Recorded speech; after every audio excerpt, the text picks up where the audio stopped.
Look at this picture. What is the first thing that comes to your mind when you see it? Brutal, right? And she is not Mata Kali, but कोई जो उनके जितना ही brutal और उनके जितना ही kind है. इतना similar कि कई बार लोग इन्हें माता काली ही समझते हैं. वो एक मदर है और एक प्रोटेक्टर है. वो एक हिस्टोरिकल फिगर है और एक लेजेंड है. वो एक वॉरियर है और एक डॉक्टर है. लोग उन्हें प्रे करते हैं सिर्फ इंडिया में नहीं बल्कि मलेशिया और सिंगापुर जैसे देशों में भी. This is the story of good versus evil. This is the story how a human becomes God because of her heroic deeds. This is the story of one of the world's most scariest gods. This is the story of Periyachi Amman.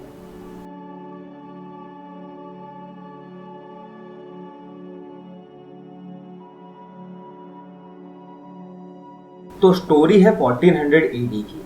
पेरियाची तोंडाई Nadu के कोंडीथोप्पू village में रहती थी, जो कि आज का चेन्नई है. वो बहुत अच्छी वॉरियर थी, इतनी अच्छी कि उनका स्वॉर्ड और स्पीयर में एक्सपर्टीज था. बट इसके साथ साथ वो बहुत अच्छी सर्जन भी थी, जो कि उस टाइम पर सी सेक्शन से बेबीज डिलीवर करवा देती थी. उस टाइम के राजा वल्लियन सन ऑफ राजा राजनारायण को डीथ्रोन कर दिया गया था उनकी इविल प्रैक्टिसेस की वजह से. डीथ्रोन होने के बाद वो जाके जंगल में रहने लग गए और जंगल में जाकर लोगों को परेशान करना, लूटना और सारे इविल डूइंग्स करने लग गए थे. वल्लियन की wife was expecting a baby. जब वो लेबर में थी, राजा वल्लियन ने पेरियाची को बुलाने का ऑर्डर दिया. पेरियाची ने पहले तो आने से मना कर दिया, बट फिर राजा ने अपने गूंज भेजकर पेरियाची को किडनैप करवा लिया और आधी रात में जंगल बुलाया बेबी डिलीवर करवाने के लिए. पेरियाची ने सर्जरी परफॉर्म करी और सी सेक्शन से बेबी को डिलीवर किया. बट वल्लियन का कुछ और ही प्लान था. वल्लियन बहुत बड़ा एस्ट्रोलॉजी का बिलीवर था. उसे एक ज्योतिष ने कहा था कि उसका होने वाला बच्चा उसके और उसके परिवार के लिए कर्ज होगा और उस कर्ज को खत्म करने के लिए उसे उस बच्चे को मारना होगा. साथ में उस व्यक्ति को मारना होगा जिसने सबसे पहली बार बच्चे को टच किया है, यानी कि पेरियाची को. राजा पेरियाची और बच्चे को मारने आया, but using her warrior strength Periyachi ने उस बच्चे को अपनी आर्म्स में उठाया, एक स्पीयर लेके राजा के हार्ट के आर पार कर दिया, उसे अपने पैरों से दबाया और राजा को मार डाला. उसके बाद उन्होंने राजा के बाकी गूंज को भी मार डाला.